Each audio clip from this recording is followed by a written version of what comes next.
Today, I'm going to give everyone an update on a lot of IT changes and update for the judicial branch. So we're going to start talking about the clicker. Oh, here we go. Here we go. Talking about IT stuff. Sometimes it just lag a little bit. Okay, so we are going to start talking about some changes and update from a IT leadership side, and then we're going to talk about the 3 IT plan, all the projects that are submitted to the Joint Committee of Information Technology, and also after that we're going to talk about some specific security update for ITs, and then some of the actions that we're following up for Senate Bill 291, and then stand for any questions that you might have. So starting with IT leadership, so both CTO and CISO positions are changed in the last calendar year. In February 2024, Judicial Branch hired Evan Burt as their Chief Information Security Officer. He has 21 years of experience specifically in cybersecurity incidents response, so very extensive knowledge in that area. And then I joined the Judicial Branch in November 2021 as the CISO, and I previously was the Chief Information Technology Architect for the state, working under OITS as well. So I have 20 years of IT experience, and so both of us have joined in the last year to take the lead into some of the changes that we will need to perform in the Judicial Branch. All right, so last year we submitted our 3 IT plan for Judicial Branch, and here are some of the projects that are both completed and in process. So let's start with some of the things that we have already got done last year to enhance some of the services and security in the Judicial Branch. So first of all, we have installed what we call the endpoint detection and response services, and that is performed by an application called CrowdStrike that you might have heard. So all of the endpoints, that includes both servers and workstations, are installed with CrowdStrike to 24/7 monitor all our services in both the workstation endpoint and also in the server endpoint. After that, we have also implemented a disaster recovery site in Johnson County Courthouse.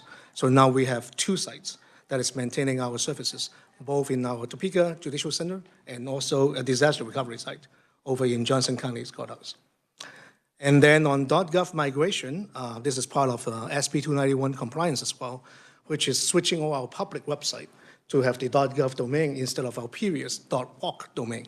So right now, all our public accessible websites are ks.gov instead of ks.org. And in addition to that, we make one step further to also change all our email addresses to be part of, because we see so important that the authenticity of the .gov for the whole branch. So we also change our email addresses from ks.org into ks.gov. And those are all completed in the last 3 months. So all those have been completed. And last, on the completed side, we also updated our electronic filing system. So the electronic filing system is also upgraded last calendar year to enhance security and functionality. So what are we doing in the process of this year? So you can see a few of those are core court functions, right? Digital evidence management system, jury management system are both significant, and also the public access portal on the 4th bullet are all significant components for public and for our attorneys to access our court system. So those are all in the process of either upgrade or identifying a new vendor for those services. And then our judicial public website and the OJA, Office of Judicial Administration Budget Dashboard, are both internal projects that we wanted to beef up so that we can have a better front end and an easier way to get to the data that we need for internal functions. So those are all the projects. Next up, we specifically want to give an update on security side. So as you can see, we have spent a lot of time in the last calendar year to make sure that we have significantly increased our security presence and minimized the attack services for the judicial branch services that we provide. So from top down, we first started to work on network segmentation so that each individual counties or public and so have all the different segments so that they are all separated in case of any kind of security incident. You'll be very contained in a specific area. Then we talk about change control, and we talk about training. So those are all SB 291 compliance as well. In addition to that, we added multi-factor authentication so that you don't only have one set of credentials, but you have another set of criteria to authenticate a user. And then the last four are all foundational items that we work on as well. Vulnerability management, asset intelligence, real-time network scanning, and also creating an air-gapped secondary backup system. All those are fundamental stuff that we work on and completed in the last calendar year specifically for IT security purposes. And real quick on some of the other items that we didn't touch on the last two, but also part of the requirements of Senate Bill 291. So first of all, we start tracking security spending in this fiscal year. So we have a dedicated budget for that. And then we start to work on the CISO contract review to have the same languages. So we set up a standardized languages for all procurement to have security languages and also security review for all IT contractors. And then last but not least, there is a requirement for CISA audit, which we have invited CISA to come and look at our system and provide us with an IT assessment. That is scheduled for this week. So it started actually on Wednesday of this week till Friday. So that is already scheduled and ready to go. So with that said, I stand for any questions that you might have. All right, committee, thank you, Mr. Wong, so much for coming here today. We really enjoyed our opportunity to talk with you offline at the office as well, and that's why we scheduled this particular briefing. You know that we've received a number of LPAs from different organizations, as well as the IT security, cybersecurity bill that we passed out. I wanted everybody in the committee to have an opportunity to hear one of the folks that we previously heard LPAs from in the judicial side, some of the troubles that you had and how you've grown from that point. At this time, I'd like to open up for 2 minutes any questions that you might have from the committee.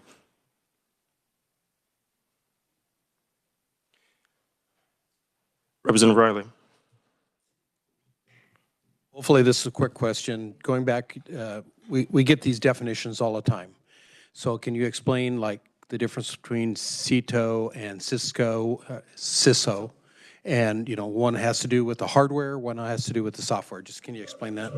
So the difference is the principle of ITs, right? So it's the CISO in our branch, which is the Chief IT Security Officer, are responsible for both the security infrastructure and the networking infrastructure in judicial branch. So all the switches, routers, how traffic flows from point A to point B, and also how the traffics are being monitored and inspected are all under the CISO functions. For my role, which is the CITO, I'm responsible for applications, support, IT support, and also any of the servers and infrastructure from a providing service perspective. So we kind of serve as a check and balance of each other as well. So solutions that we provide from my side is constantly scrutinized and inspected by the security officer. So we work both of them side by side. You're welcome. Anyone else? I have a couple of questions for you. These will be very quick. When you talked about the disaster recovery site, that's something that you all have been implementing. Does that, bless you, does that also go to the continuity of operations site as well? The disaster recovery, that would be for your data being backed up. The COOP would be for your operations being backed up or having another warm site to cut over to. Is that one and the same, or is there going to be a separate site for COOP? It is one and the same, and your understanding is absolutely correct. Absolutely.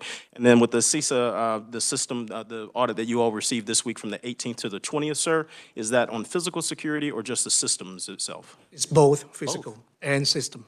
Fantastic. Okay, well, we look forward, if you can stick around here today, we're going to be working a couple of bills and hope to hear from your team again. Thank you so much for Thank you, Mr. Chairman. Thank you, members of the committee. Very well. Colleagues, at this time, we're going to have a presentation, if we can, from the Legislative Office of Information Technology Services. And we have, gentleman, Mr. Bob, go ahead and state your name and your office for the group.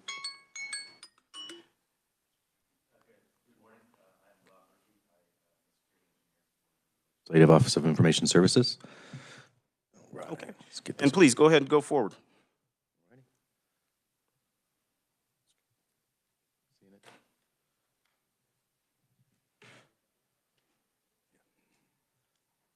All right, so we're going to do a quick legislative cybersecurity update. Again, I'm Bob Murphy. We're going to start. I framed everything here within the tenets of SB 291. All right, so we'll start with our data storage, which has to stay with you in the United States. We do have our data center located in the Capitol basement, which we are working on modernizing, and we'll probably go to multiple locations for backup and continuity of operations. Right now, our backup and continuity of operations come out of Kansas City, Missouri, in a data center over there at Light Edge. And for all our Microsoft 365 data, that is all located within the United States.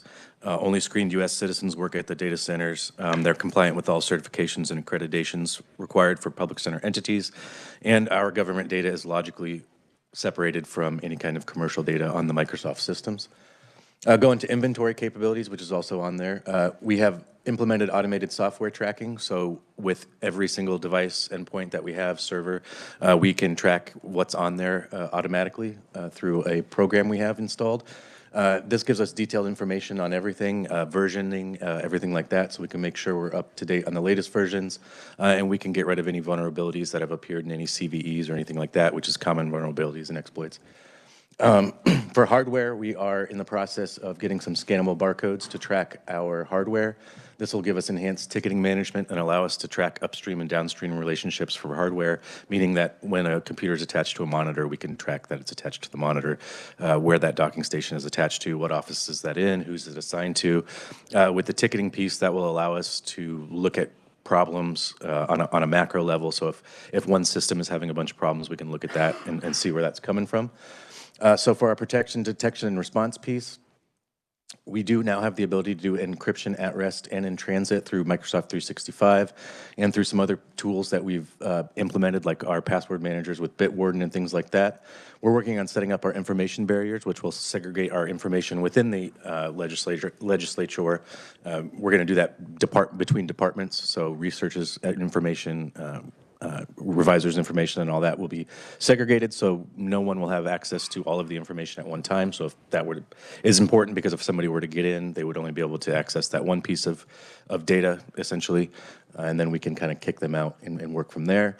Sensitivity labels, which is a feature that everybody's going to see, probably not until next session, but what that's going to allow you to do is label all of your Word documents, PowerPoint documents, and Excel documents properly based on the content of the message. It will give you an automatic warning saying there's financial information in here or a social security number or whatever it may be, and then it will suggest a label to put on that. And what that does is that adds encryption into the document before it goes anywhere else, so that encryption travels with the document. I don't know how familiar you are with how Word and Excel password protect documents now, but it's basically just a line of code in an XML file that you can remove in about 10 seconds and then get rid of that password protection. So we're going to get rid of that.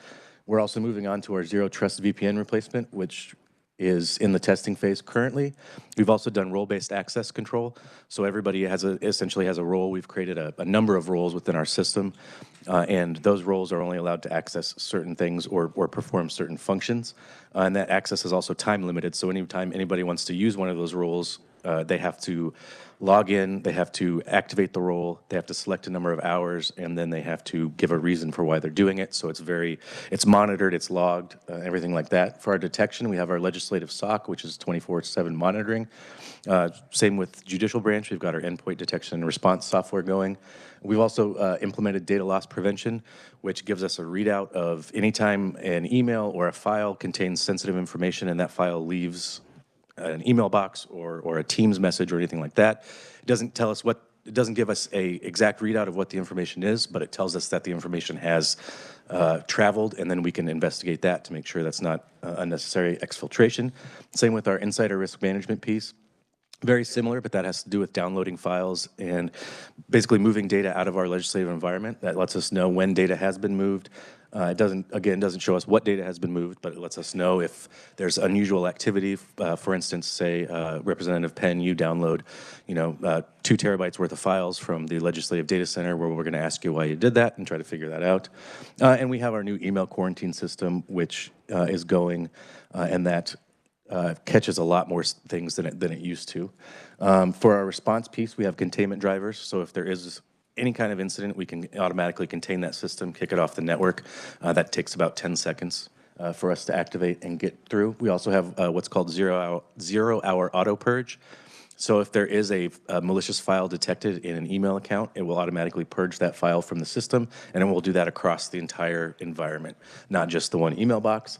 We also have the ability to do that manually with just a mail purge, where we can retrieve that single bad email from everybody. There was a questionable email sent out not too long ago that we did use that feature for. Hopefully not a lot of people saw it. We did send out a blue box message about that to let you know.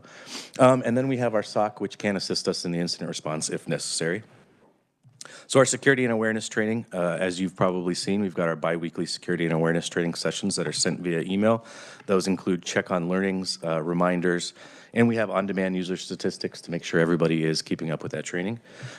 We have our phishing simulations, which are sent bi-weekly. Those are fake phishing emails. And we can also launch simulated attacks. We've got some software that lets us do that via our security portal. That we can control whenever we want to do some kind of testing or tabletop exercise. And we are currently working on putting up our acceptable use policy on a SharePoint site, so it's easy for everybody to go read and acknowledge.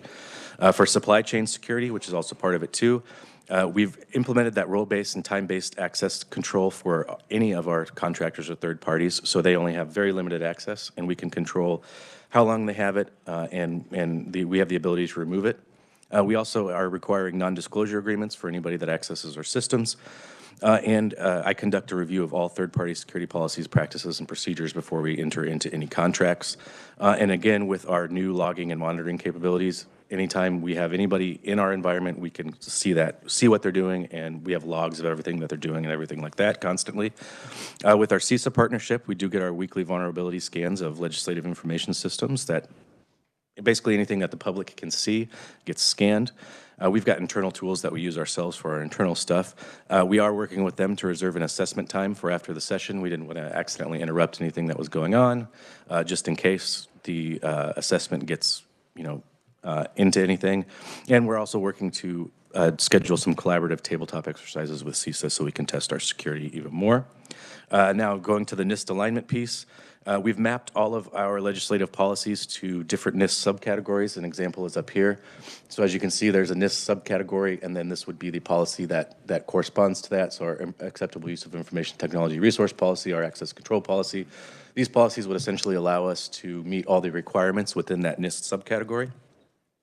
We've also created a reference guide for all of the different state of Kansas cybersecurity regulations that we have. So that's, as you can see, as part of it, House Substitute for Senate Bill and all the different things from ITech, the different KSAs, and some NIST things. So if anybody has any cybersecurity questions, we can hand out this reference guide and they can kind of get a look there so they can see it.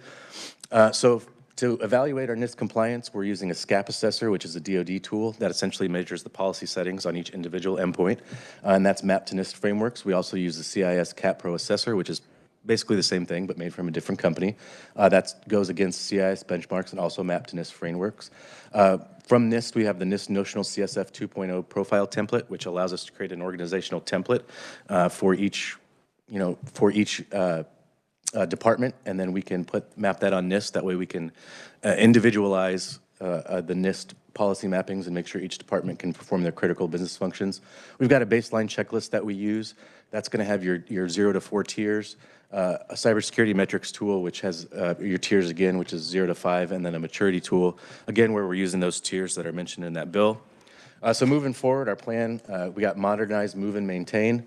We're still working on modernizing our infrastructure. Our software is pretty much modernized. We have to work on policy because we currently don't have a CISO or a CITO.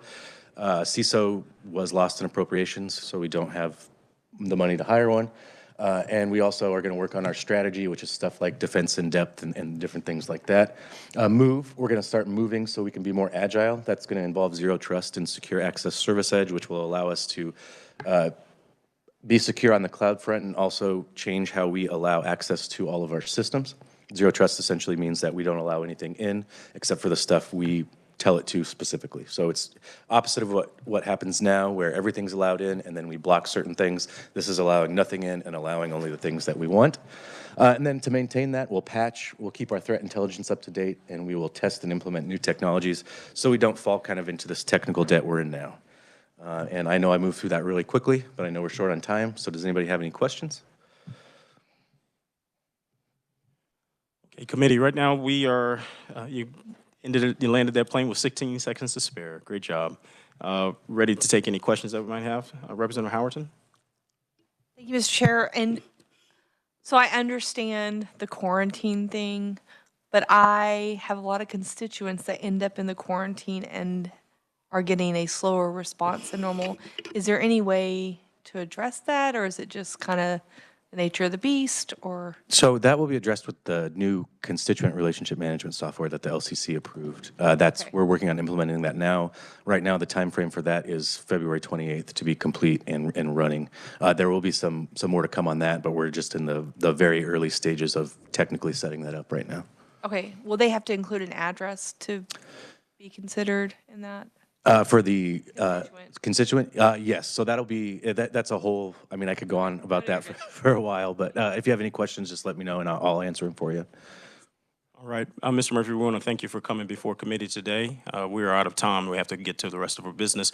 I encourage any colleagues that might have any other questions for Mr. Murphy, please stop by his office or contact him. If you leave your contact information with this committee assistant, they'll reach out to you. Thank you so Yes, much sir. for your help. Yes, Mr. Chair. Yes, sir. Okay, committee, we're going to turn to our hearings of our bills today. Today is our last day of committee before we are on the floor for the next 3 days, I believe. And then we hit what we call turnaround. For those who don't understand what turnaround is, it's the time where all of the bills that pass that come out of committee favorably and go to the House floor are debated upon the House floor. And if they pass out favorably across the House floor, they are sent to the Senate. And during that turnaround period, you have about 4 days off that takes place, and we come back and we hear whatever the Senate has sent over to us in their bill fashion. This committee, we were a little backlogged with bills because things were, taking a little bit of time to come up. We can't hold hearings until we have bill numbers, and now we have bill numbers. So we're going to conduct these bill hearings here today and hopefully get some of these things out of committee. At this time, I'd like to turn to House Bill 2270. It is a bill that is authorizing the Chief Information Security Officer to receive audit reports and updating statutes related to services provided by the Chief Information Technology Officer. And for House Bill 2270, you want to pass that out? And we're going to have the revisor come in and give us a description of what this bill actually does. Natalie, take it away. Thank you, Mr. Chair. House Bill 2270 authorizes the Chief Information Security Officer to receive audit reports, and it also updates some of the statutes related to the services that are provided by the Executive Branch Chief Information Technology Officer. Section 1 amends KSA 461135. That's the statute that requires the Legislative Division of Post Audit to conduct audits as directed by the Post Audit Committee. Current law there requires that the written reports of the audit shall be provided to the Chief Information Technology Officer of the branch that the agency is a part of that was being audited. This bill would add the Chief Information Security Officer of the branch to receive those audit reports. Section 2 amends KSA 754704. That's the statute that requires the Office of Information Technology Services to provide data processing and application hosting services. This bill adds cloud services to the list of those services that are offered and limits the divisions, departments, and agencies that are provided those services to those within the executive branch. Section 3 amends KSA 754705. That's the statute about central processing of data. The section is amended to include cloud computing services and limits the divisions, departments, and agencies that are provided those services to those within the executive branch. Subsection C is added to provide that infrastructure and platform as a service cloud computing services shall be performed by or conducted through the Office of Information Technology Services. Software as a service applications shall be registered and inventoried with the Office of Information Technology Services. And then a subsection D is added to provide that any procurement of central processing units or distributed computing equipment with a cost of $75,000 or more by an executive branch division, department, or agency shall be approved by the executive branch CTO. Section 4 amends KSA 754709. That's the statute about telecommunication services for state agencies. Current law there provides that the executive branch CTO shall have the authority to control the acquisition, retention, and use of all telecommunications services for all divisions, departments, and agencies of the state. This bill adds that the CTO is responsible for controlling the acquisition, retention, and use of telecommunications equipment or software. It also allows the executive branch CTO to authorize a division, department, or agency to procure its own telecommunication services, equipment, or software if that procurement is compatible with the OIT's services that they're offering. This section would not apply to cell phones, but I do want to note that this one would apply to all state divisions, agencies, not just executive branch agencies. Section 5 amends KSA 754710. That's the statute that defines telecommunication services. And we're adding a sentence there to provide that telecommunications equipment includes networking and telephone hardware and related telecommunication software or cloud solutions. And finally, Section 6 amends KSA 757205, the statute that creates the executive branch CTO. Current law there provides a list of the duties that CTO is required to perform, and this would add 3 new duties. The first, prepare and lead the implementation of a strategic direction and enterprise direction for information technology for the executive branch. Establish standards and policies for the consistent and efficient operation of information technology services throughout the branch, and also analyze the expenditures made by executive branch agencies on information technology projects to identify opportunities and efficiencies. And I can take any questions. Okay, committee, you've heard today's rundown of the bill before us, House Bill 2270. Do we have any questions? Representative Riley? Thank you, Mr. Chair. Quick question on page 3, line 25 through 30. So what, I mean, is there a crossover here of security or something that we are not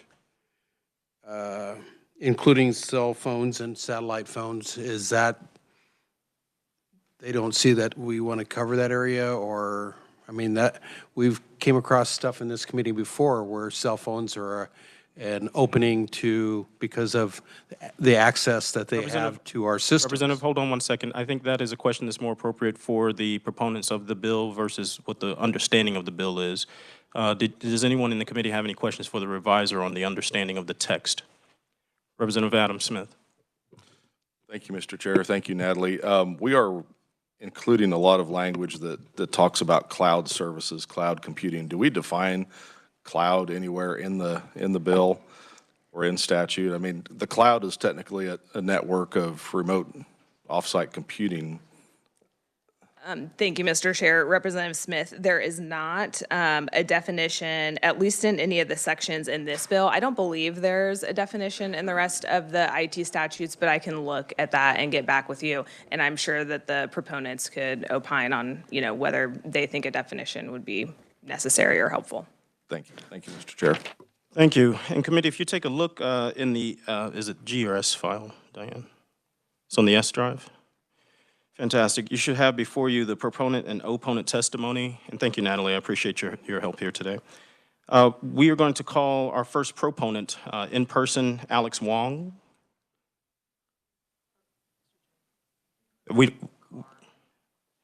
We'll hold the questions for the end. We have to keep this moving along. We'll have the proponent testimony right now from Alex. Point of order. Is our first. And your point? I have a question. The chair has not recognized you. For the reviser. The chair has not recognized you. I said we'll circle back. What we have to do is get this going. But my hand was up. The chair chose not to recognize me. Understood. That's the prerogative of the chair. Duly noted. Thank you. Mr. Wong, I need your testimony. Thank you.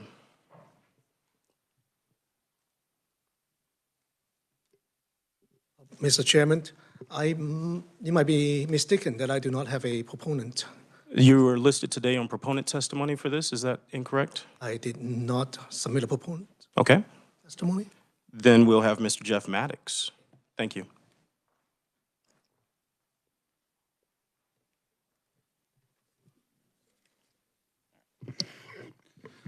Good morning, Mr. Chairman, members of the committee. My name is Jeff Maxon. I am the Chief Information Technology Officer for Executive Branch. You should have my written proponent testimony for House Bill 2270.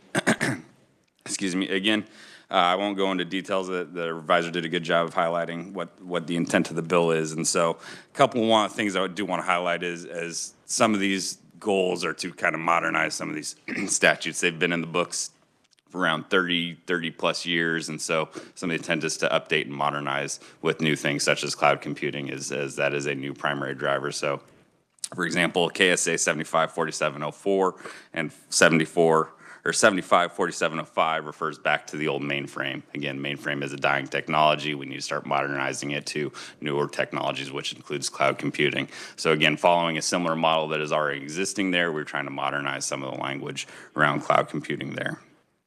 In addition, 754709, having to do with telecommunication services, again, that statute has been in the books for around 30 years. It has been slightly modified back in 2013 as DISC changed to OITS and started separating from Department Administration. So that statute has been on the books for quite a while, and I just want to highlight some of the things that OITS currently provides one of the largest private networks in the state of Kansas. And so again, this is just more introducing some language that is actually providing a broader capture of some of the technologies that are changing. This stuff, again, is moving pretty rapidly. So we do provide connectivity to all 105 counties in some form or fashion, and to include cities as well. So we have a large network out there based on the growth of this statute in the past. So previous versions did not also include carve-outs, so the statute it is what it is. We actually introduced carve-outs for very specific things to allow some agency autonomy in these spaces as well. So we want to get that put in. So again, in addition to some of these things, again, the intent is to start modernizing some of these statutes with newer technology as well. So for example, phones are now becoming ubiquitous with software. You can have a soft phone on your laptop that is tied back into the larger enterprise system as well. But to answer the question about cell phones, we do see cell phones more as an individual device and not necessarily part of the broader network, and so that's why they were carved out specifically. We did put specific language, though, to separate between cell phones versus like a cellular modem. If you're going to use that to try and connect to a larger network, we do want to make sure that's compatible with the rest of the network. So we were kind of specific on that, and that was in working with the revisers and was a good catch with those technologies. So again, the intent is to modernize and keep the statutes up to date with our language. The definition of cloud computing we did not include. We were going off of the basic, was the National Institute of Standard Technology, so NIST has a definition of cloud computing. We'll probably have to work and defer with the revisers if we do need to put a definition into the statute language. But again, you have my testimony. I am in support of this as this continues to advance some of the goals of Senate Bill 291 and help modernize some of our existing statutes. So with that, I'll stand for questions. Committee, we have heard the testimony now, proponent testimony from Mr. Jeff Maddox of the Executive CETO. Does the committee have any questions for Mr. Maddox? Representative Weigel. Thank you, Mr. Chairman. I don't actually seem to have his testimony on the S drive. Is that available to others? Ms. Diane, do we have a copy of did you send your testimony into the committee? It'll be loaded up to the S drive forthwith. And, okay. Representative Schreiber says that it's out on the S drive. Is that correct? You don't have it?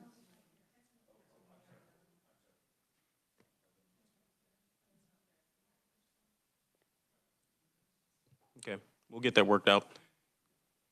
Is there any other? Anybody? Representative Carr?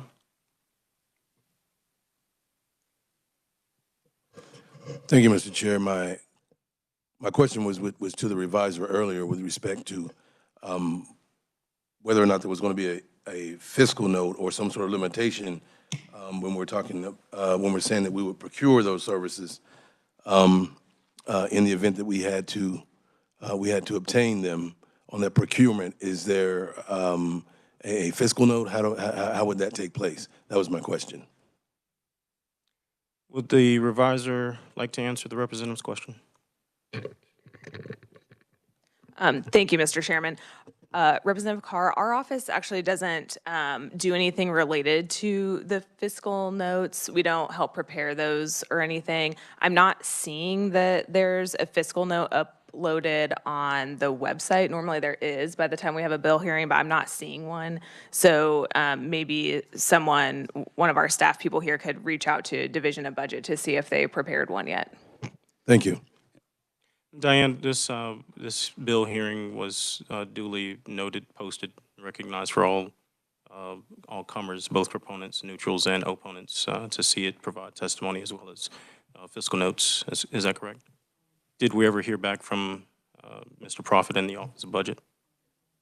Please see to it. Thank you. Mr. Anyone Chairman, have any questions for Mr. Maddox? Mr. Maddox? Yeah, if I may, sir.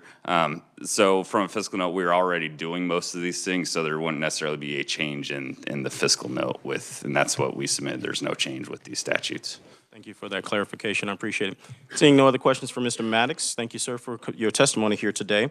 I have no opponent testimony. I do, however, have neutral testimony. But before I move on to neutral, let me ask the question of the gallery. Is there anyone else that would like to testify in proponency to House Bill 2270?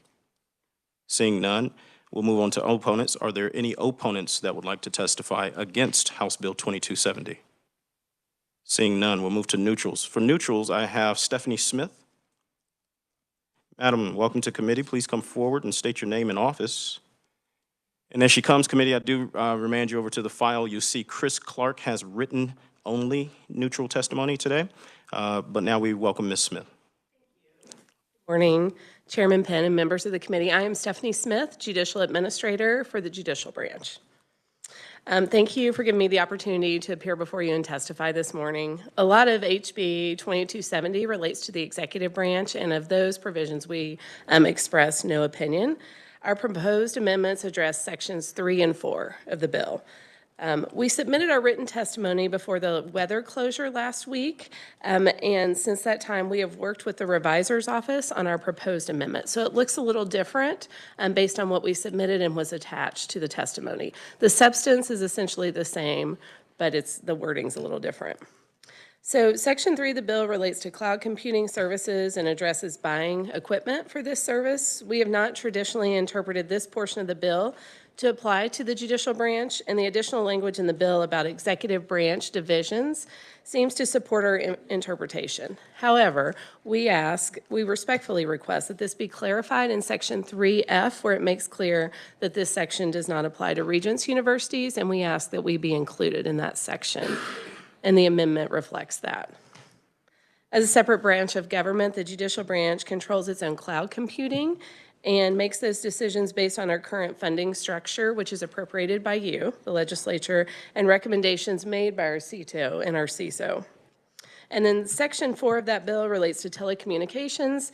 Similarly, the judicial branch seeks to ensure that we retain authority to procure our own telecommunications services, again, with your appropriation decisions. Telecommunication services is defined broadly in KSA 754710 to include but not limited to any transmission, emission, or reception of signals of any kind containing communications of any nature by wire, radio, optical, or other electromagnetic means, and includes all facilities, equipment, supplies, and services for such transmission or emission or reception. Under this statute, telecommunication services is also defined to include data transmission services and equipment. So the judicial branch has courthouses, employees, and judges in 105 of our counties throughout Kansas. But the work that is done is not limited to just our courthouses. Judges have to sign warrants and orders off hours at night, even when they're traveling and on the road. So we need to ensure that these things are to be done swiftly. Senate Bill 291, the cybersecurity bill from last session, requires us to submit a plan to you all to provide hardware and software to all our employees and judges. I believe we have to submit that next calendar year, and we need to have the ability to do this in the most efficient and secure manner possible so that all that work can be done. So thank you for the opportunity to testify today, and I'm happy to stand for any questions. Thank you so very much, and I have Representative Howerton. Thank you, Mr. Chair. So I read your testimony. I heard you speak. I still don't know what you're asking. Can you spell it out for me exactly what the amendments you want? Yes, it is from sections 3 and 4, basically to exempt the judicial branch from. So you just want a statement. I mean, we're out of time, so we have to really know what you're asking. Sure, and Vice Chair. If you look at Ms. Smith's testimony, she has attached a copy of House Bill 2270, and she has called out what she's asking to be amended. Thank Yes, you. so it's very clear if you see that, so. I saw the signature on the letter and stopped. Or, well, the blank page There's a anyway. blank page, and then if you go Yes. down a little further, there's the House Bill 2270 Okay. that's currently written. Thank you so much. A little bit of amended language there in green. Those are what the call-outs are, is that correct? And the succinct pieces that you're asking the judicial section be removed or exempt from 2270, is that correct? Sections 3 and 4. On sections 3 and 4. Let me ask you a question. Did you get with, this bill is, I would imagine a lot of this has to do with the previous proponent testimony with Mr. Maxon. Did you all have an opportunity to talk about your proposal? We talked briefly on Friday about that, yes. Is there agreement on your proposal? I believe, I don't want to speak for him, I believe section 4, I think 3, he's in agreement, 4, I'm not sure that he is. We might have a difference of opinion there. Okay. If we get to the point that we work that bill, will you be on standby to? Yes, absolutely. Thank you so very much. Do we have any other questions for our testimony, neutral testimony here today? Seeing none, I want to thank you, Ms. Smith, for coming before us today. Thank you. Appreciate that. Thank Hopefully we'll reengage here in a second. Thank you. Okay. Committee, it looks like we have, let's see, as I said before, written neutral testimony from Legislative Post Audit, Ms. Chris Clark. I refer you over to that to take a look. And are there any other neutrals to testify on House Bill 2270? Seeing none, I'm going to close the hearing on House Bill 2270, and I'm going to open the hearing on House Bill 2271. Ms. Natalie, can you please give us that overview?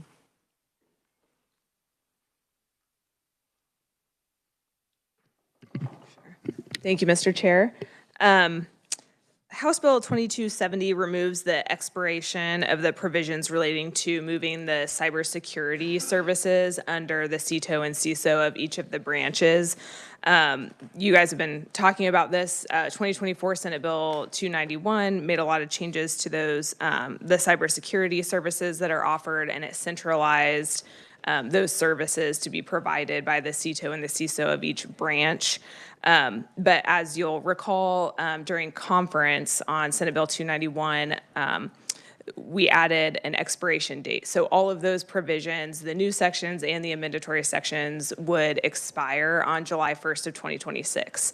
So you've heard my brief on Senate Bill 291. I don't need to get into the details of that, and I know you guys are running short on time. You have a written memo from me going section by section, but I don't think that's necessary. I can take any questions you guys have, but essentially this bill would just remove the sunset provision that was placed on Senate Bill 291 last year. And I can take any questions. Committee, you've heard the rundown. This is the same bill that we passed out last year, made into law. It came through conference committee, passed both chambers, was made into law by the governor. However, there was a sunset that was applied. We need to remove that sunset because a lot of the things that we've been hearing is the purpose of us removing the sunset so that the entire government is not in that same bind that we were in before. Does anyone have any questions for the revisor at this time? Seeing none, thank you, Ms. Natalie, I appreciate it. I'm sorry.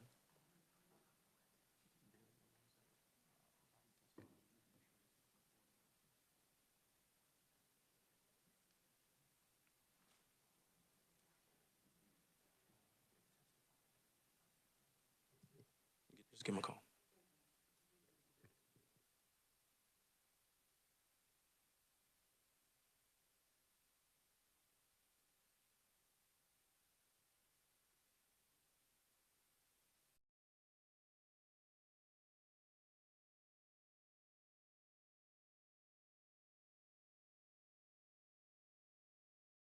Okay, committee, you see 2271 being passed out for you right now. As we said before, the biggest thing on here is the sunset change that we have.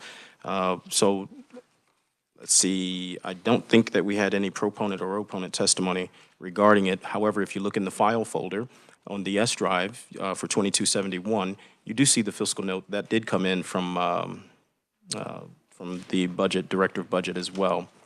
Okay.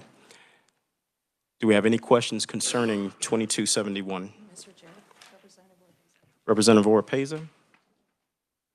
thank you, Mr. Chair. I do not see your memo Sorry? from the revisor. There said there's supposed to be like a point out of memo. Is it on the S drive as well with the fiscal note?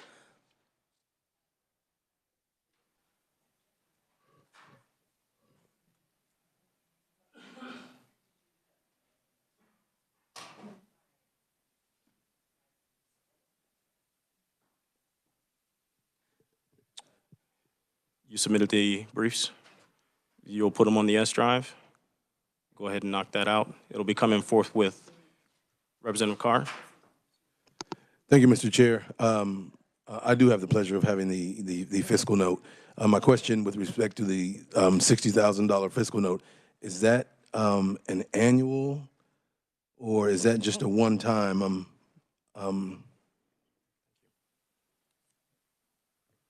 Is the Director of Budget's office here?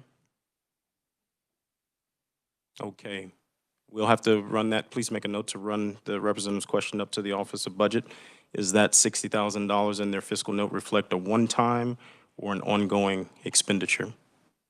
What is it based off of? How long does it go? Representative Schreiber? Thank you, Mr. Chair. I'm just, on the note, it says it's effective for fiscal year 26 and fiscal year 27. Thank you for that clarification. As the note does say, after the $60,000, it continues in FY 2026 and FY 2027 from the State General Fund due to increased costs of cybersecurity software required to comply with the provisions of the bill. Okay.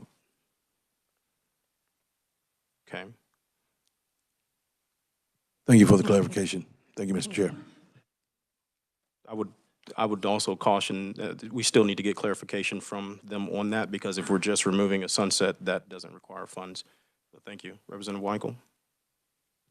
Thank you, Mr. Chairman. I'm just curious in the thinking between deleting a sunset versus like pushing it out to a farther date. Was there reasoning behind that? You are proposing that you push the sunset out further? Is that what you're saying? No, Mr. Chairman, I'm not necessarily suggesting it. I'm just wondering, because I think, am I correct that you're the one that brought this legislation?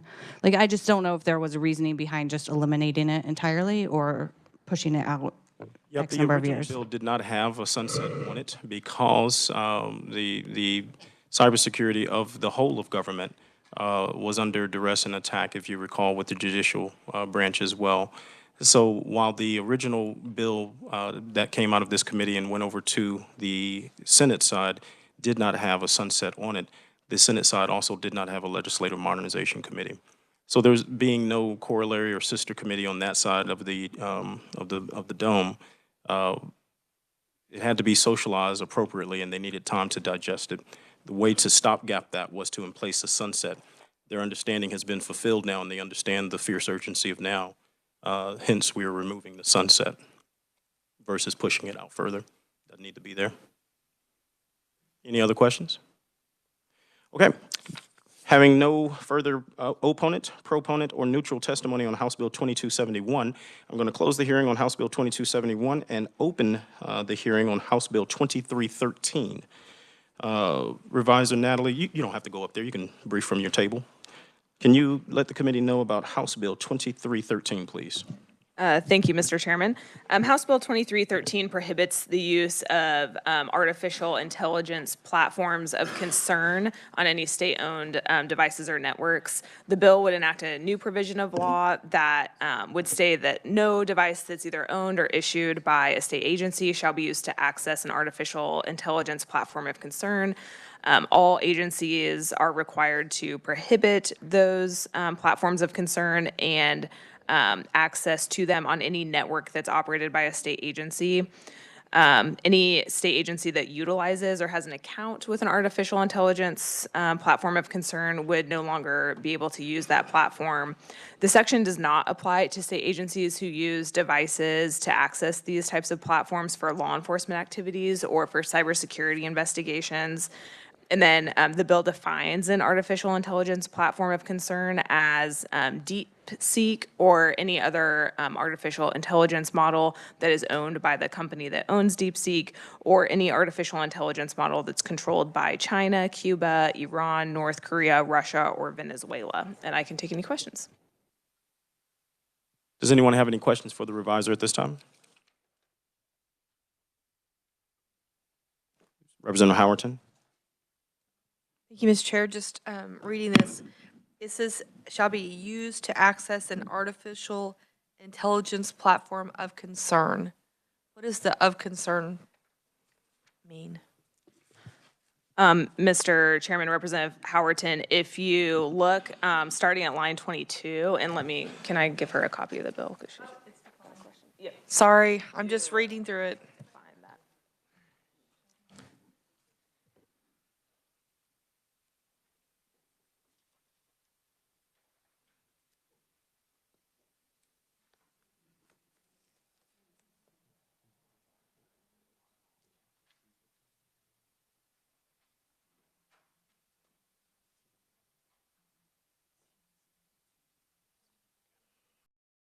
Thank you.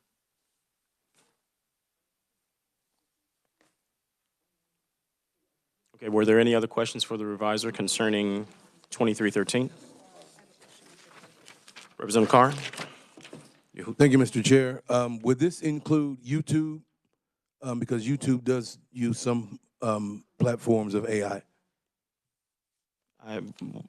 If YouTube is hosted in one of the nations or by any of if you go down to section, what is this? Section 1, paragraph A. I'm sorry, Delta, paragraph D, A, where it goes down into the definitions.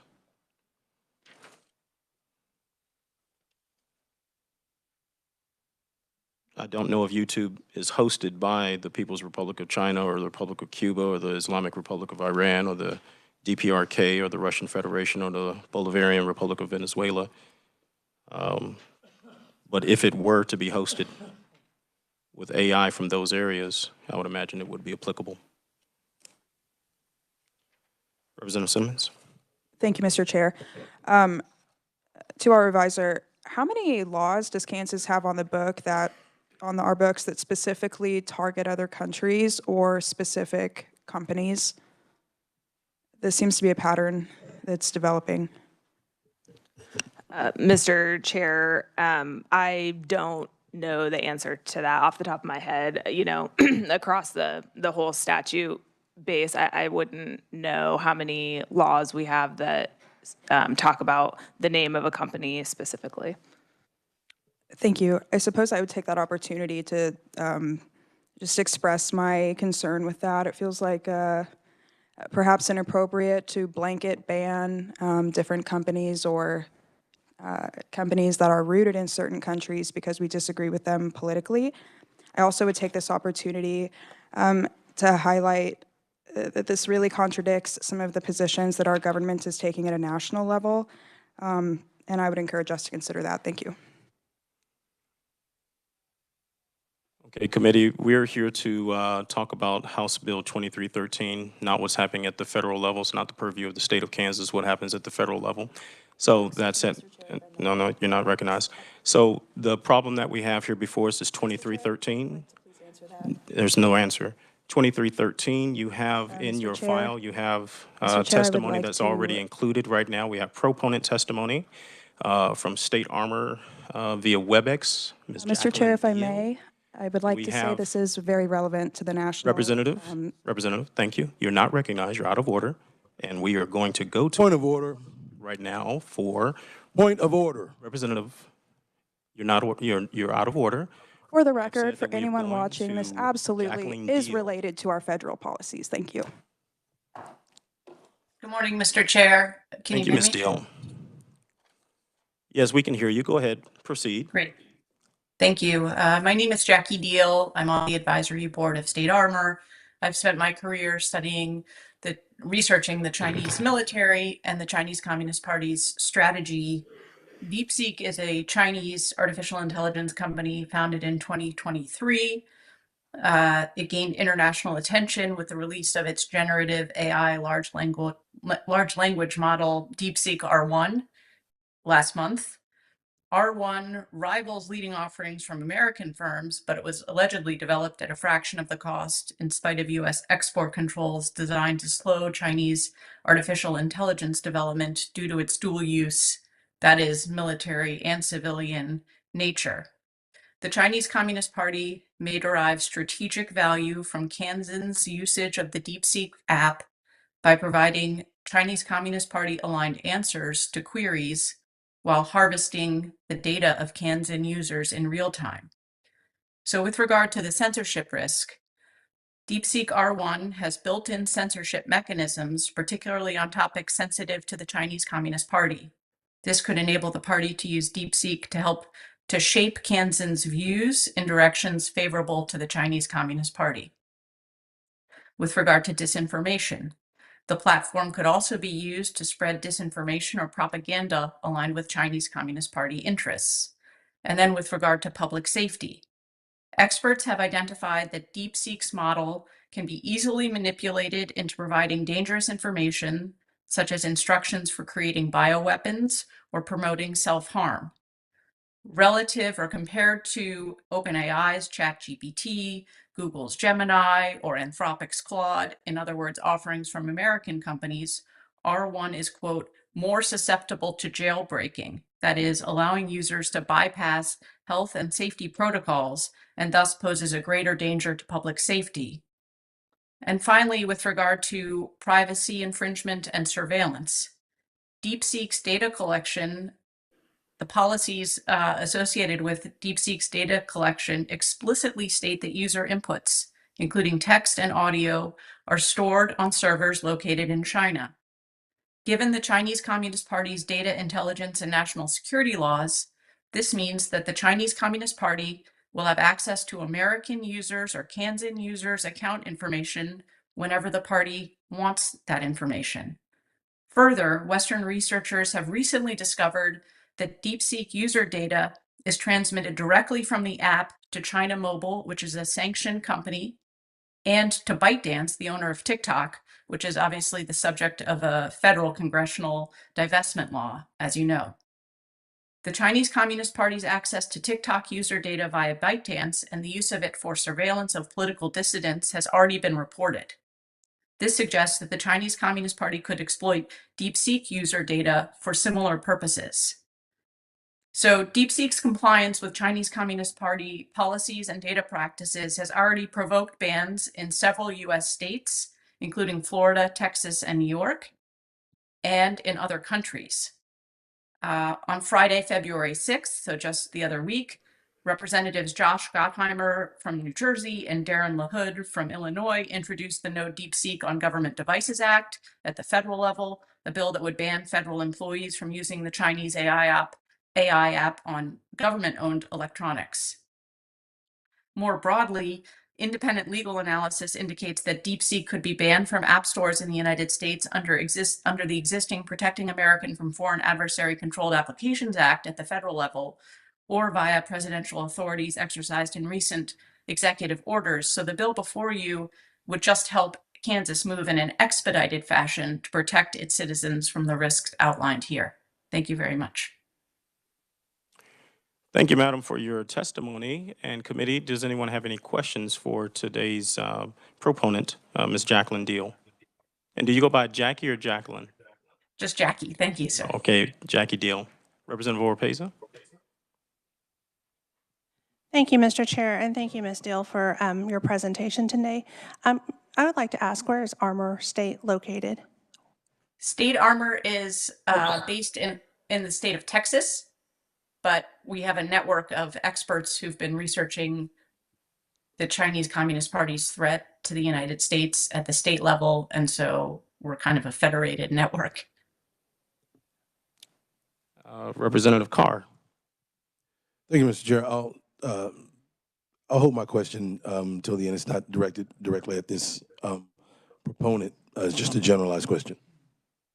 Representative Simmons. Thank you, Mr. Chair. I'm looking at the part of this legislation that discusses law enforcement. Why should law enforcement be exempt from the statute if there are so many cybersecurity concerns? I think the idea would be that law enforcement may have reasons to accept the security risk to do it in a kind of sandboxed manner if they're pursuing law enforcement ends, and so we wouldn't want to interfere with that. Okay, thank you. I would encourage the committee to please consider holding ourselves to the same standards we hold others, including law enforcement. And if the cybersecurity concerns are so grave that we should not allow legislators to have this application on our state-assigned devices, I would encourage us to adopt that same position for law enforcement. Representative Carr? Thank you, Mr. Chair. I'd like to make a comment. I would encourage this body to look more carefully at this. Currently, in fact, this committee right now is being viewed on YouTube. I noticed that Cuba, again, is on this list. However, Cuba has full reign and access to YouTube. So does this mean that we would no longer be able to watch our own proceedings on our state-issued computers because our own proceedings in these committees and on the floor are posted on YouTube? So does that mean that we can't watch those from our house devices?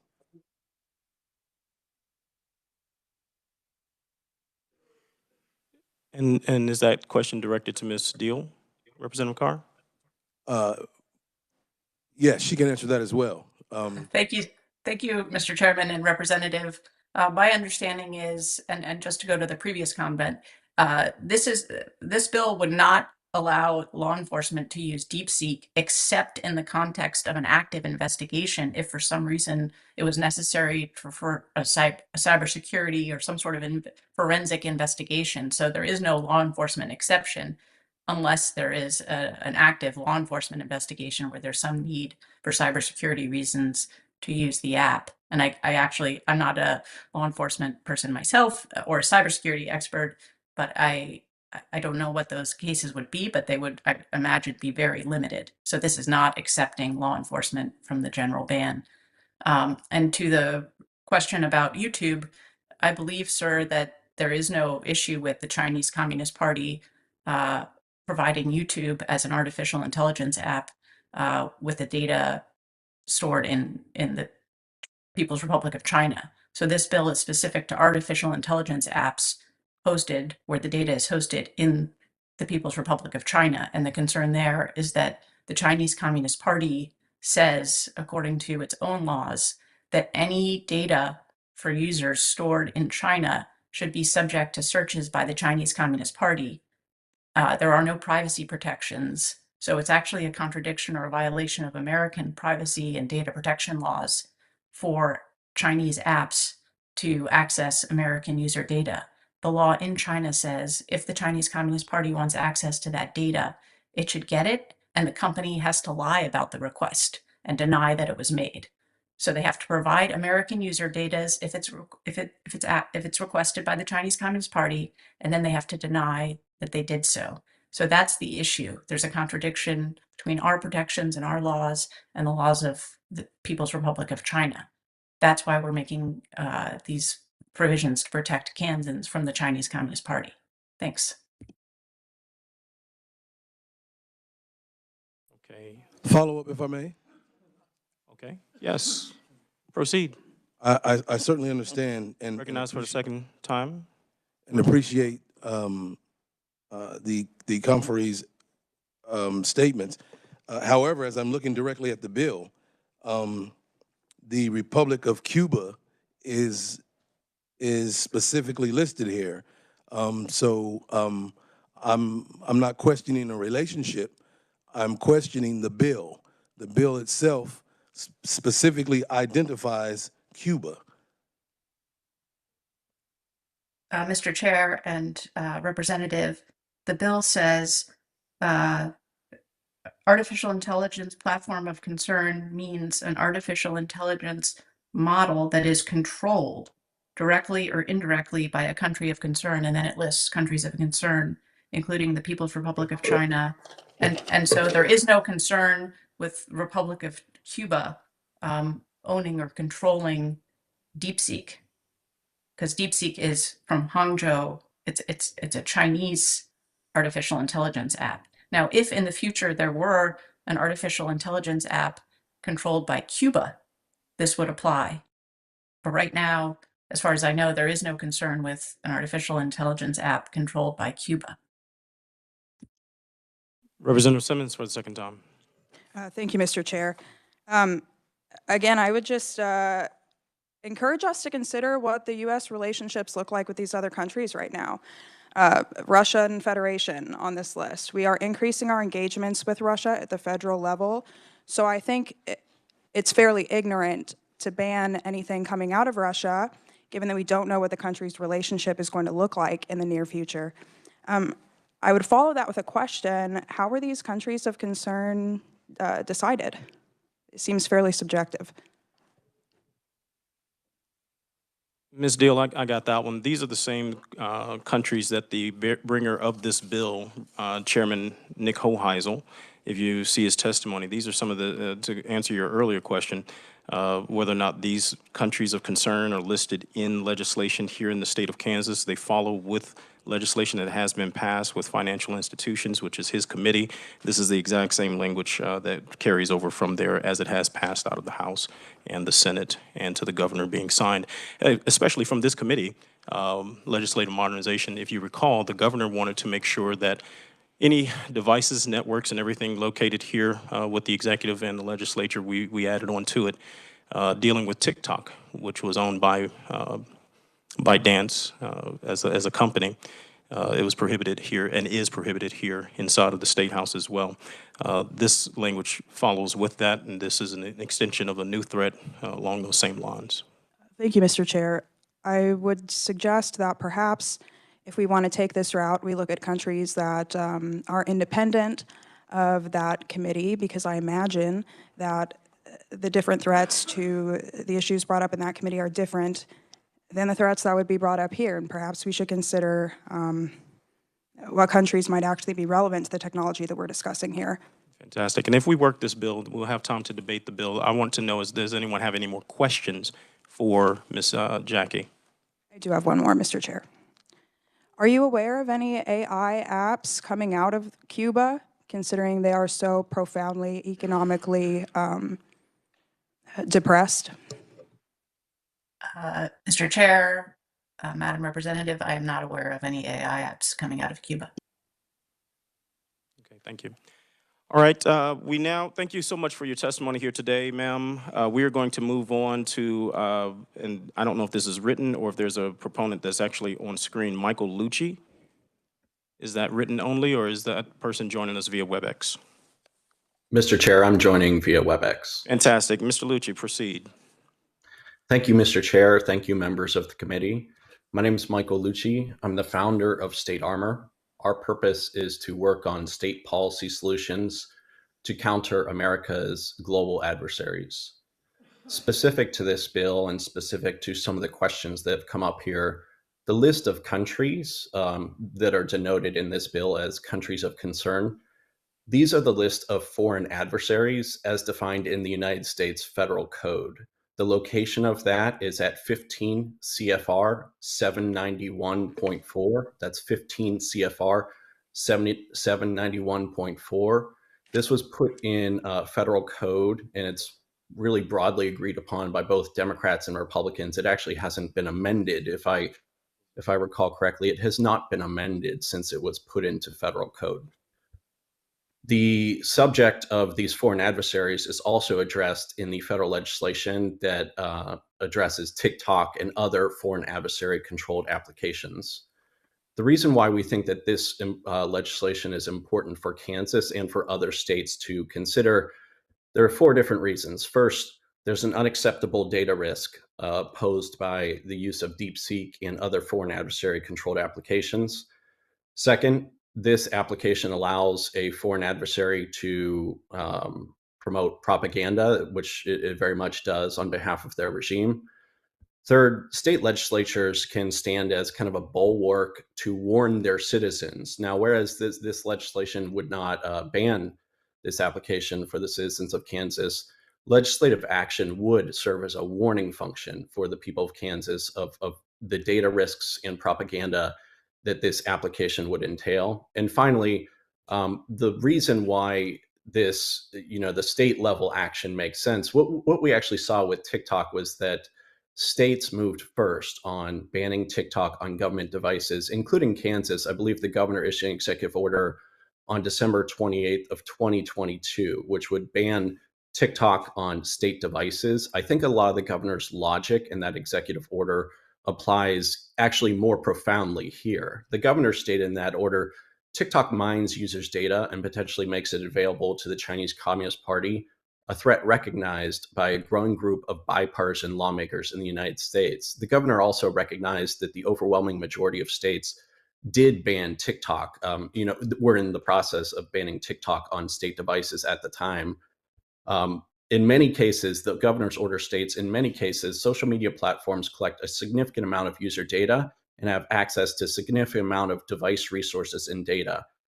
Individuals are not aware of the breadth and depth of data that's being mined, according to the Chief Information Security Officer of Kansas. Earlier today, the country of South Korea prohibited this application countrywide. Within the last couple of weeks, Taiwan has banned it on government devices, so has Australia. The governor of New York recently issued an executive order banning this on state devices. So has the governor of Florida and the governor of Texas and the governor of Virginia.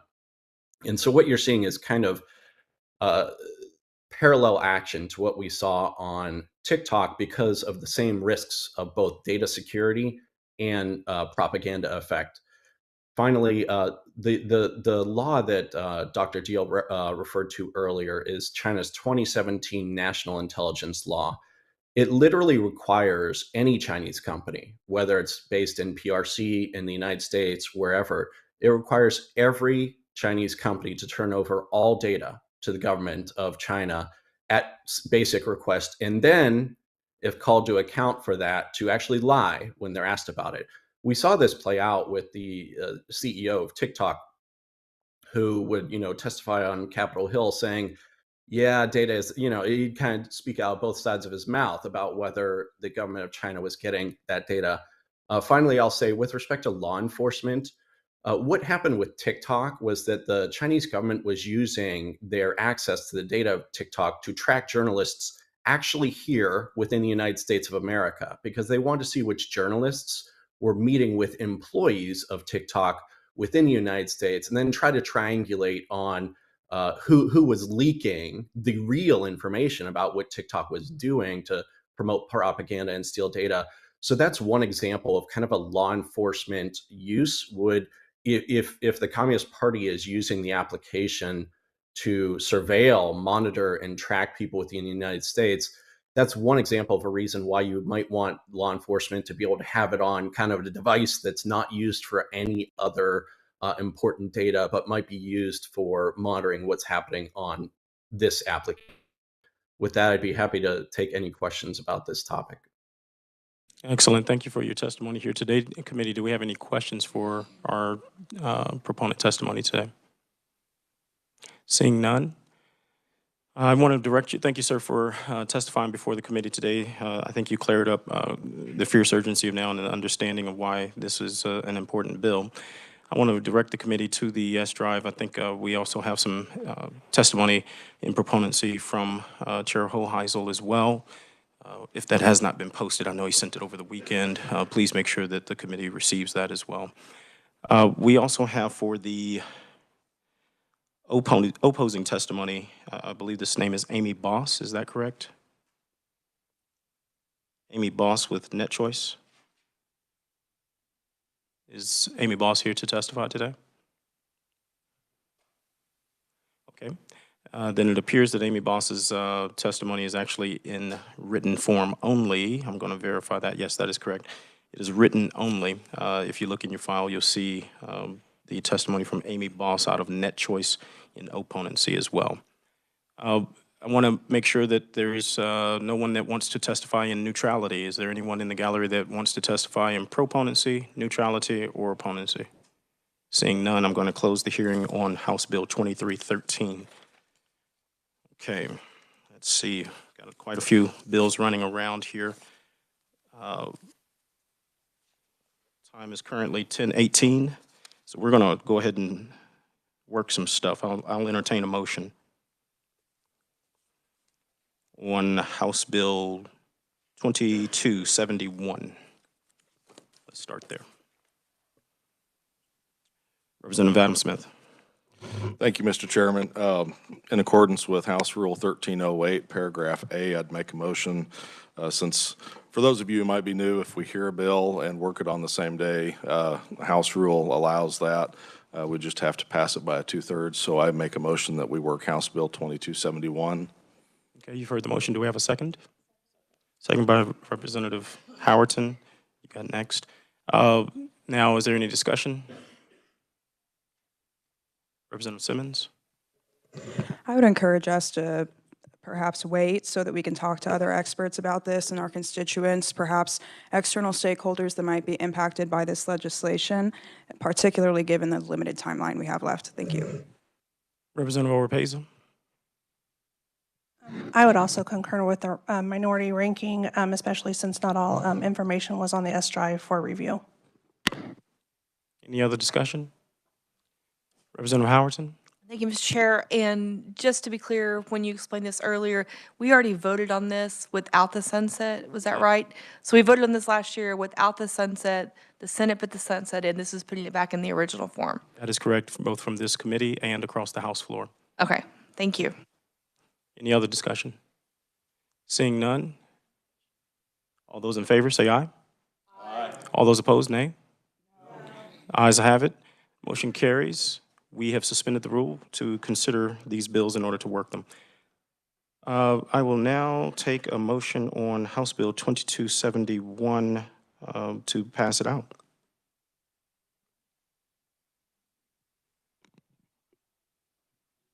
Was your motion before to both suspend and? No, sir. Okay. Mr. Chairman, I should have clarified. The motion was just to allow for the vote to work the bill. Fantastic. So And now, would anyone like to move out 2271 favorably? Vice Chair. Thank you, Mr. Chair. I would move House Bill 2271 favorably for passage. Do I have a second? Representative Smith? Let's see. Those in favor, say aye. Aye. And those opposed, nay? Okay, we are going to be moving out House Bill 2271. All right, we have a request for the vote to be recorded from Representative Simmons. What was your vote? Oh, it was a no vote, Ms. Diane. Representative Oropeza wants her no vote recorded as well. And the same with Representative Carr and Representative Weichel. Anyone else like to have their vote recorded? Fantastic.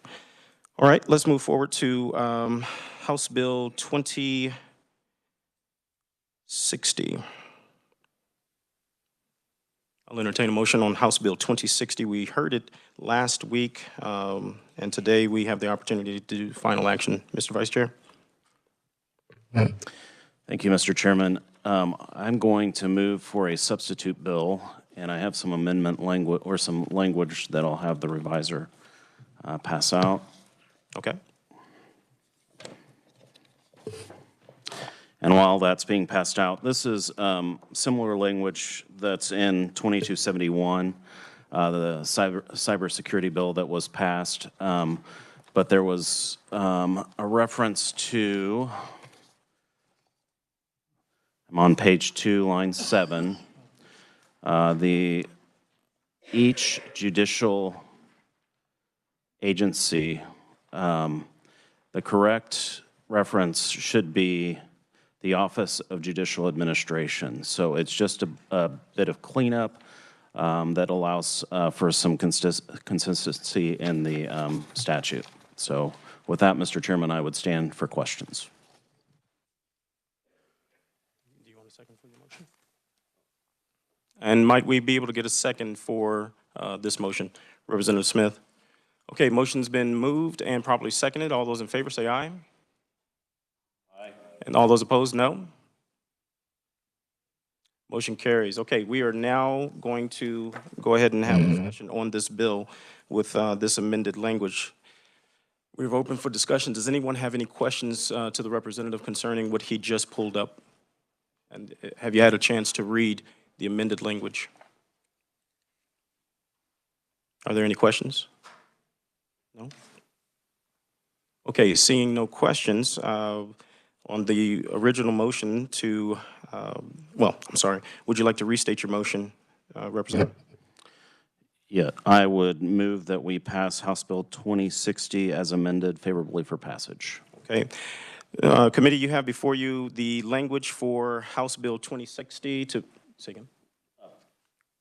Representative Howerton seconded the motion. Oh, I'm sorry. That was recorded. Check. Thank you for that. Representative Howerton just seconded that motion. We have before us a motion on the table to have a substitute for this bill by taking out the said language and substituting in the language on the amendment that was just passed out to you, whereby the amended language changes the nomenclature of the Office of Judicial Agency to the Office of Judicial Administration. All those in favor of doing this substitution, say aye. And all those opposed, say nay. All right, the motion passes and carries. Thank you. So we now have substitute for House Bill 2060. Thank you. And, yes.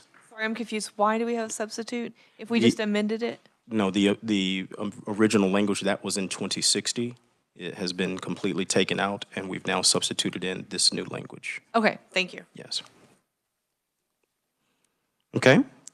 Let's see. Let's take up House Bill 2313, please. I will entertain a motion on House Bill 2313. A question? Representative Weigel? Yeah, I'd like to object to working this bill today, that we didn't have all the bill briefs, and I feel like it's largely significant, and I feel like we could use some additional time, so maybe there could be an opportunity to have this bill blessed, and we could come back to it after a turnaround. Representative Simmons? Yeah, I concur with that. This is a significant piece of legislation that's going to have far-reaching consequences on our work that we can conduct as a state and our engagement with future technology. I would encourage us to take our time passing this and show this legislation the respect that it deserves by giving us time to really appropriately study and consider all of the materials. Okay, I'll take a motion to Representative Carr. Thank you, Mr. Chair. I would also like to consider the fact that there was a proposed amendment to this legislation that without having the appropriate amount of time to look over the amendment as well as the affected legislation, I just don't feel at this time that we're prepared as a committee or as a body to vote on this particular bill. Thank you. Representative, I don't think there was an amendment to 2313. What amendment are you referencing? There was a proposed amendment, if I'm not mistaken, by one of the opponent testimonies that stated that they would like to see the bill amended.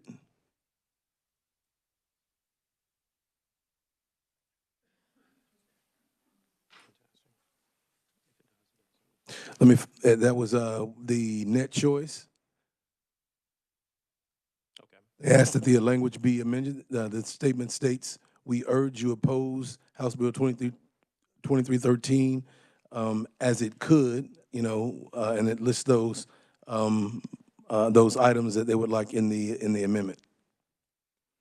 Thank you for that, Representative. I understand what you're saying and what you see there. Again, had Amy Boss, the Director of State and Federal Affairs for Net Choice, chose to, they could have answered the call and appeared before the committee and defended their particular viewpoint, but that is before the committee right now in their written testimony, so that doesn't take away from the fact that it has been presented, their ideas, but the further explanation of their ideas and the impact of it has not been there. So if it is the will of the committee, I'd like to entertain a motion on House Bill 2313. Representative Adam Smith. Yeah, thank you, Mr. Chairman. Just a point of order here. Do you need a motion to work the bill since it was heard today? No, that was your original motion, is my understanding, to work these bills that are on the docket. I may have made a mistake because I think I just referenced 2271 when I made that motion. Okay. So with your indulgence, Mr. Chair, I'd also, in accordance with 1308A, make a motion to work House Bill 2313. Thank you. Do we have a second? Have a second from the Vice Chair. Ladies and gentlemen, we are now working House Bill 2313. Yes, Representative White. Mr. Chairman, I believe the House rules state we need a 2/3 majority of the committee to work it on the same day that we hear it. So can we take a vote, please? Oh, yeah, sure. Absolutely. All those in favor of working House Bill 2313 as moved and seconded by the Vice Chair and Representative Adam Smith, please say aye. Aye. All those opposed say no. No. The ayes have it. We are back on the bill. Working House Bill 2313. Discussion is open. Are there any amendments? Seeing no amendments, you may move your motion. Okay, thank you, Mr. Chairman. Move that the committee recommend House Bill 2313 favorable for passage. Committee, you've heard the motion has been moved, seconded, and now it is before us. All those in favor say aye. Aye. All those opposed say no. No.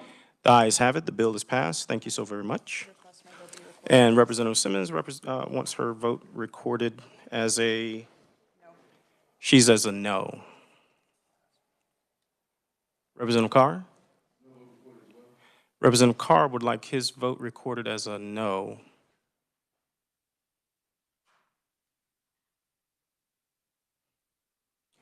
No one else cares to have their vote recorded? Okay. Committee, we now have before us the business of, as we land this plane, House Bill 2270. House Bill 2270 we heard this morning. Representative Smith.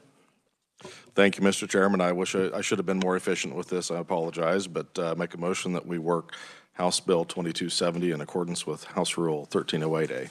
Fantastic. Do we have a second? Second from Representative Howerton. Now before us is House Bill 2270. The motion is that we work it here today. Let us it's been probably moved and seconded. We're opening for discussion. Representative Oropeza. I object to working House Bill 2270. There's been several issues that have been brought up, as well as testimony was not on the S drive to review, as well as terms have not been defined. What terms? iCloud. It was suggested, but it's not included in the bill. Okay. Not a problem. Any other discussion? Seeing none. Those in favor say aye. Those opposed say no. No. The chair is unclear. We are voting to work House Bill 2270, the one that concerns, we heard the CETO for the executive branch come forward. This is his bill for the governor's IT section. Jeff Maxson, House Bill 2270. It concerns information technology, and those services go into the Chief Information Officer, authorizing both that person and the security officer to receive audit reports, and amending a few other sections of Kansas statute. So just to clarify, a yay vote is voting to work the bill today? That is what a yay vote does. A yay vote allows us to work the on the motion from Representative Smith, seconded by has been properly seconded. That motion would allow us to work this bill and pass it or not pass it out of committee favorably today. So that said, with the motion on the table, all those in favor say aye. Aye. All those opposed say no. No. The ayes have it. We are on the bill. Discussion. Mr. Vice Chair. Thank you, Mr. Chairman. I believe the reviser has an amendment that addresses the issues raised by the judicial folks. Let's pass out that amendment and see if that addresses the issues that were raised by the judicial team and their IT sector.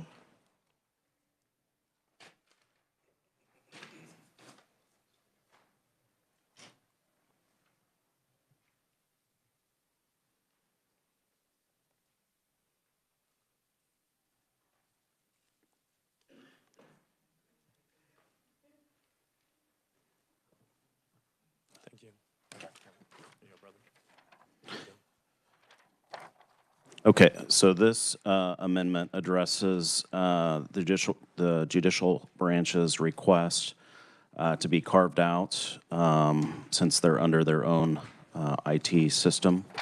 And so I would move that we consider the amendment that's before us. Committee, you've heard that there's an amendment to House Bill 2270 that has just been passed out to you. We've had that motion. I will second it. And now we're open for discussion on the amendment, the balloon that was just passed out. Is there any discussion? Representative Howerton. Thank you, Mr. Chair. I do have concerns about this amendment. I think I would be in favor of passing this bill out and then working with an amendment on the floor Okay. for this. Any other discussion? Representative Weichel? I appreciate those comments by Representative Howerton. I think given the extremely short turnaround between hearing this bill and not having the chance to speak with the proponents and how they feel about this amendment, I also can't support this today. Let's see. Any other discussion? Seeing none, the motion has been properly given and seconded, and now we will open it up for the vote. All those in favor of adopting the amendment that excludes the judicial branch from House Bill 2270, say aye. Aye. All those opposed, say no. No. It appears the noes have it. The amendment fails. We're back on the bill, House Bill 2270. Back on discussion. Are there any other amendments? Is there any other discussion? Representative Carr. Thank you, Mr. Chair. I understand the urgency in which the committee is attempting to move forward. However, I would like to reiterate the fact that we all have constituents that we represent. And the fact that some of this information, the testimony, was not on the drive so that the representatives could see that and certainly get responses from their constituency, I just think that we don't do this body any justice, and we do our constituency an injustice by not being allowed to represent them accurately without having information. Thank you.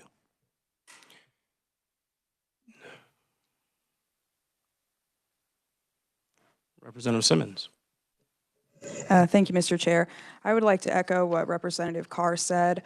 I'm sure that we're all getting questions about different legislation that's passing, and I think that when things have such far-reaching consequences like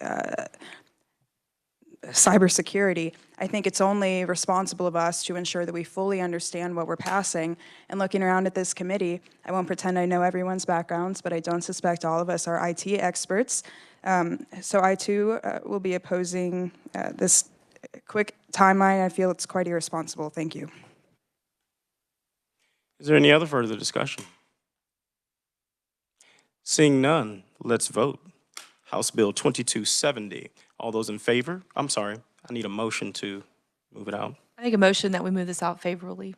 I have a motion. Do I have a second? I have a second from Representative Turner. Representative Howerton on the motion, Representative Turner on the second. And now, all those in favor, say aye. Aye. All those opposed, say no. No. The ayes have it. The motion carries. Bill moves out. Thank you so very much. We are adjourned.